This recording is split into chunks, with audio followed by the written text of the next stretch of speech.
knowing that you just don't know. And that's why we have great, enormous appreciation for Jack and all the wonderful teachers at Spirit Rock. I couldn't name them all. And some of them I don't know really very well, but I know their hearts really well. And I think that's the thing. And their hearts have given us just great comfort, so much comfort. And the letters are so hard to read, we can only read a few at a time because they're just so moving. And we're actually kind of surprised, aren't we, really? I mean, we knew some people liked us, but we just, we're overwhelmed. This is an overwhelming generosity of spirit and love. And so I don't know how we could thank anyone more except, we just, we love you all and thank you so much. I wish we could give you something back. I could make some cookies. But I think a lot of people felt like they're giving back. The giving happened from you and giving back. Oh.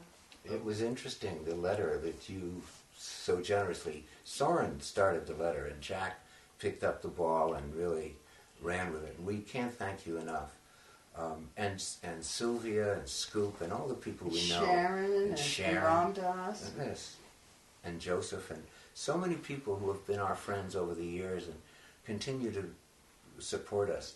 It was interesting when I read the letter that Jack and you sent out. They described me as Freya. That was very interesting to work with. Very interesting. Of course, it's easy to say, well, everybody's frail. But I don't think you can scoot out from under that truth with some generality like that. Of course, everyone is frail. It was interesting to see myself, as frail, as not strong, not able to... I can hardly walk now. And that's fascinating to me, because here we are in this extraordinary land, and I can't walk it anymore. So in a sense, I'm frail, but them's fighting words. And if I could make a fist... Well, if you'd like to add your own, now's the chance. If I'm frail, you're frail. We've really had to work with... I mean, I started out as a gerontologist. Everyone I worked with was 70 or older. That's why she married somebody so much older than her. Stephen, you're 9 years older? Yeah. So you're 70 now, is that right? Yes. 70. Your body's... Oh, very nice. Very, very nice. But your birthday and Jack's... Mrs. Levine. No, I wouldn't have said anything except Jack I have and a Stephen's birthday birthday coming. are right close together. Oh, so I always remember Jack's birthday. And the Dalai Lama, too. He's also in that same week.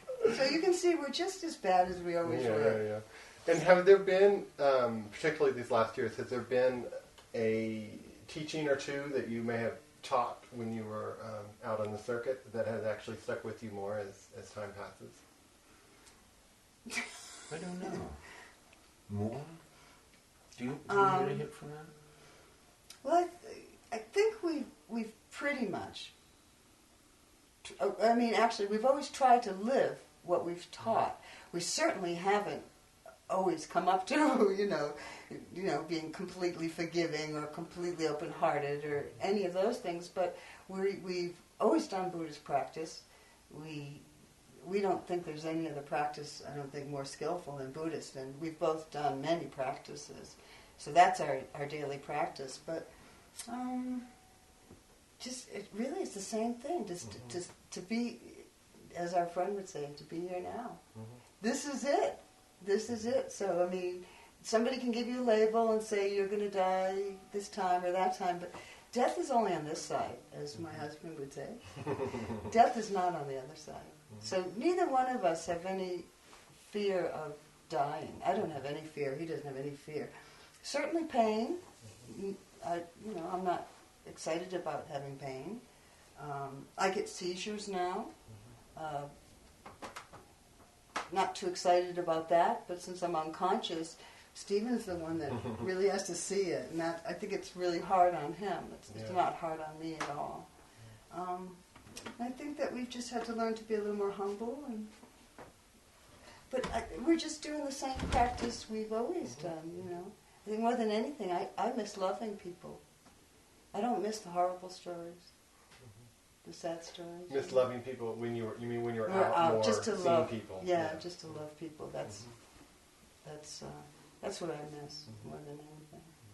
But the natural goodness of people has really stayed in our hearts. And I think that's what gives us the strength. And I've got a teacher. I have a 24/7 teacher, counselor, best bud. Me too. She's my teacher. I may have taught her in the beginning, but she's been teaching me ever since. We just have so much appreciation for Soren, our spiritual son, and for we couldn't list the people that have been so kind and so generous. And when I say generous, I mean from their heart. Money, of course, has been immensely helpful and has given us some security and comfort, but it's the love. If we lived in our car and got this much love, we would be overwhelmed with happiness. I think. How about you, Stephen? I know that you've been studying a lot of Chinese. Oh, you don't want to bring it I don't wanna bring up. You don't want. I'll start speaking Chinese. Oh, I can barely keep away from it before you. I just had to see a few pictographs before you came, just to make me. We could give you maybe a 2 to 5 minute run with it. Well, because I know it's just part of where your heart is drawn at the moment. you know, another image. I'll do that, but another image came to mind. An image that you might appreciate, being a techie. And it's something that I found very useful in Buddhism. People who have Macs, they just love their Macs. It's a type of computer for those of you who don't have a computer. And they very seldom crash, and they very seldom get illnesses because all the code has been written specially for it, and they keep cleaning up the code and bring it up. When you have a PC, when you have any kind of PC, and you have a Microsoft operating system in it, Microsoft has the very first line of code that was ever written. They never corrected their codes as they went on. They added on to it, and that's why they crash. And that's why sometimes they can't be fixed, because it is so complicated what's happened. The very first line of code that was ever written, when they were just discovering what a computer was, and then they kept making corrections and adding. So there is this enormous amount of essentially conditioning. And we are just like that computer. We have that first line of code in us still. I'm struck by it, particularly now he mentions the Chinese, and because we're working on computers learning it.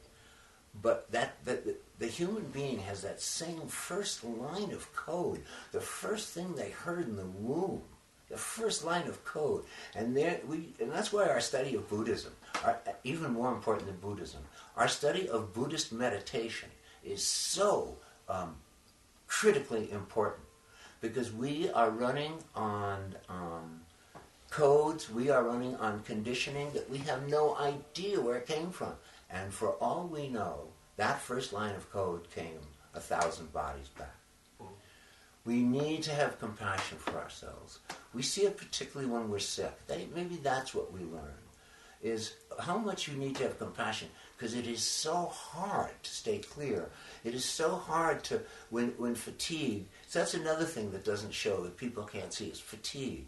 When fatigue or nausea or some discomfort in the body is bothering someone, neuropathic firing or something, you can't see it, but they are trying to hold together. They're trying to be a normal human being. There is no such thing as a normal human being. We're normal under certain circumstances, and other circumstances, that normality changes radically. When you're ill, when you're working with those first early lines of code in us, those early pieces of conditioning, we don't even know where they come from, but we call self. I mean, how are we to get by the difficulty in living, much less approaching death? And that's really what I see. When we say, what did I learn? I learned how much compassion it takes to just be okay. Nothing fancy. Don't try to be a Buddha. Oh, please.